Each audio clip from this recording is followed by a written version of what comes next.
1, 2, slip, boom, boom, boom. More, 1, 2, 3, 4, 5, double, roll, boom, boom, boom.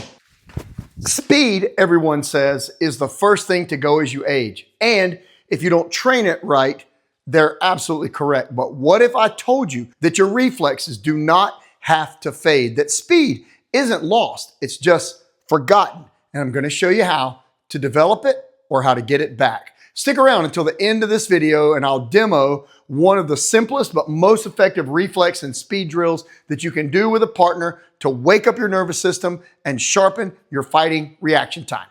Let's glove up. Speed isn't just physical, it's neurological. It's not just how fast your muscles move, it's how fast your brain processes what it sees and then sends a message to your body to act. And here's where most fighters fall off, especially older fighters trying to make comebacks or people older trying to develop speed. They think speed is something that you just had, not something that you can actually train. And when they step back into the ring after a long layoff, they realize something very brutal. The instincts are still there. The moves are still in the body, but the timing is gone. The spark is gone. The ability to see and respond in real time has faded. Why? It's because they're training like it's still 1995. They might hit pads or run some sprints and lift weights, but they don't train the nervous system. Take a look at some of the legends who tried to make comebacks after 35, 40, 45. You'll see flashes of greatness, but you also see hesitation, like a quick half-second delay. That's not rust, it's neural slowdown. And it's not age, it's the accumulation of senescent brain cells. As we get older, certain cells in the brain stop functioning properly. They don't die, they just sit there clogging communication, slowing down your reflexes and your coordination. But, and this is important, your brain is adaptable. It can still build new pathways, you just have to train it. So speed, reflex training, reactive, focused reflex training does more than make you feel faster. It improves neuroplasticity. It releases hormones that help grow new brain cells, and it sort of clears out that mental fog, tightens that reaction loop, and lets you move more the way you used to think you moved. And in boxing, that means you stop flinching. You start reading, you hit first. You don't just throw fast, you can see things faster. Most people don't know how to train this. They confuse flash with function. They want to be slick like primetime Roy Jones, but they never built the reflex foundation to pull that off. That's like trying to drive an F1 car when you've only ever ridden a bicycle. It looks fun until the wheels come off. So today we're doing it right. I'm going to show you a drill, and at the end of this video, you'll see both sides of the equation: launch speed and reaction time.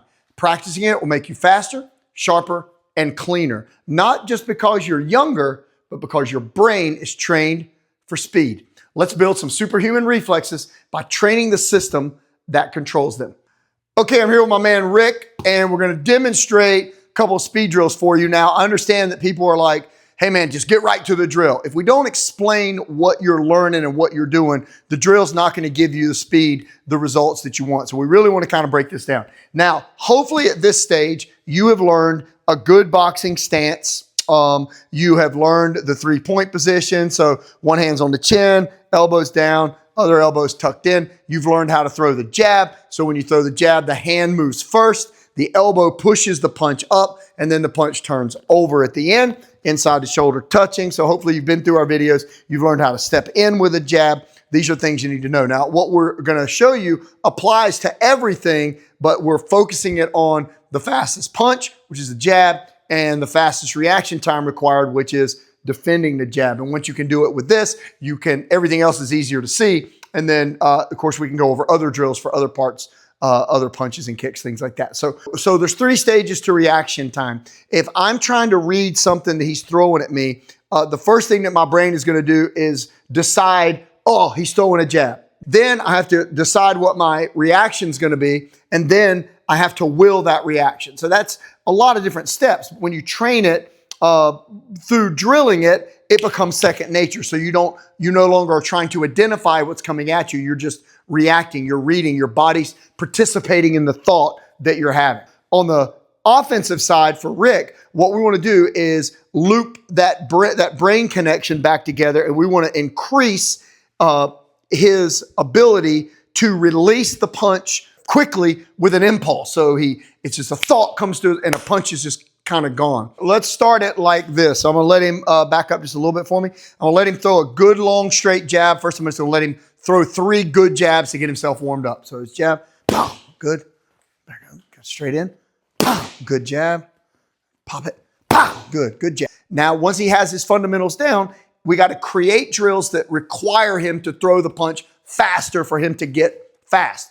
The way I'm going to do it is he's focusing in on this target, but I'm going to be trying to, slow motion, just move the target as I see it coming. Now, what am I getting out of the drill? I am learning to fully relax, study his body, look for any sort of sign that he might give me when he releases that punch, and then I'm going to use that sign as a cue to move his target. So that would associate with me sparring with him. He shoots a jab, and I just automatically can pick it off or read it because I've done the drill. Okay, so here's what it's going to look like. We'll do a couple of those, and I'm going to hold the pad up. Just a second. We both take a breath. Now, he's going to test his jab against my pad. Boom, good. That time I got away. Relax.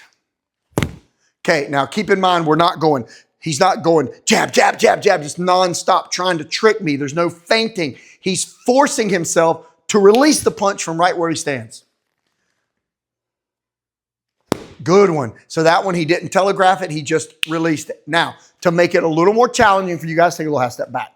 We're going to increase the space now. It's way harder for him now.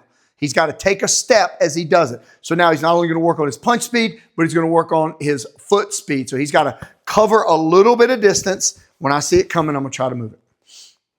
See, it's a lot harder for him. Now that time, on the end of it, he had just a little bit of a lunge, which is common. You tend to do that when you're going after a target. So we're going to try to keep our feet under us and boom, make that fast step and bring both feet up.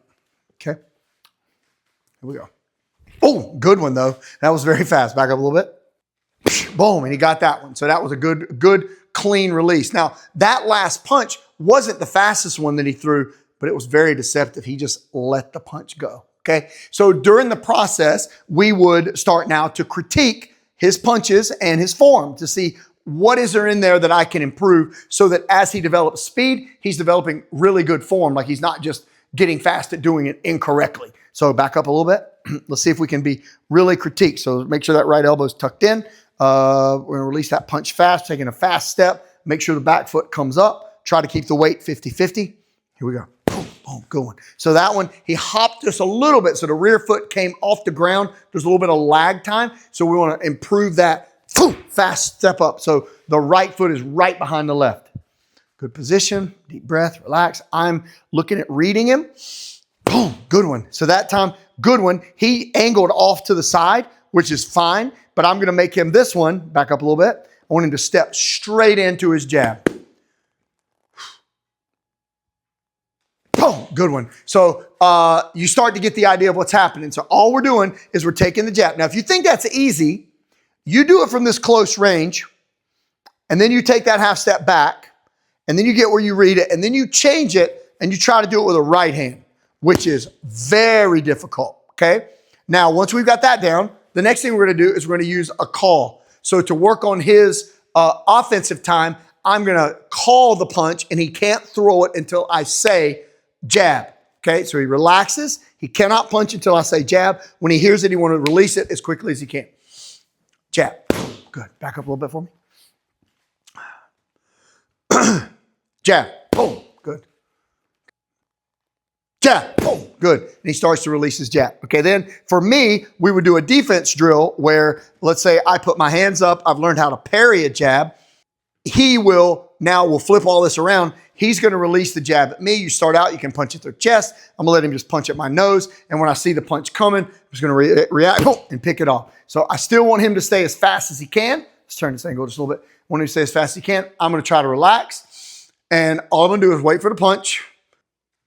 when I see it, I just make a night, that was a good one, a light little pick, okay? So I learned to pick the jab. Then I could also add in the right hand. So we do the same drill. When he's ready, he shoots rights at me, and then I just come up and catch him. And I reach up and catch the right. And then we can do the drill where he's throwing either a jab or a cross at me. So you see how we can develop some really good offensive and defense skill with something very simple. So you take this drill, get a sparring partner, and we do the drills together. He's going to get faster. I'm going to get faster. And that's the way that you develop your speed. So now, key points to keep in mind in the drill. If you're a fighter or a coach, you're wanting to teach somebody or you're trying to teach yourself, first, fundamentals need to be right, or you're practicing it wrong, which isn't going to help you when it comes to boxing. Second, there's two sides of this. One is offensive. He's learning to release a punch. One is defensive. I'm learning to read and react to a punch. It's very important that we understand there's two stages of the video. I promised you would get that. You get the speed of the release, and then you get the cognitive reading of what is coming at you. And then once you start to develop that, we can expand it into other parts of training. So I hope this helps, guys. Thanks, Rick. This is my man. And guys, keep working on it. Work on your speed. You do not have to lose your speed. And look, age is eventually going to catch up with everybody, but it'll catch up super fast if you're standing still, right? You want to stand still, not train, let it decline. Okay. But if you can keep up your speed as long as you can, 50, 60, 70 and beyond. And hey, if you're younger and you're trying to develop speed, why not get ahead of the curve by applying the drills that pros use to develop your speed now, and then try to maintain it as you go through your fighting career, even when you're done fighting and you're just training to maintain those reflexes. We'll see you next time. Hey guys, I'm Alan Branch. I'm David Dyes. We appreciate you watching the video. Hey, be sure that you like the video, subscribe to our channel for ongoing content, and if you want to go next level, be sure to visit us at fighterscollege.com. And always remember, keep those elbows in, that chin down, and hands up. And remember to thank God every day that you have the strength to go one more round. See you next time.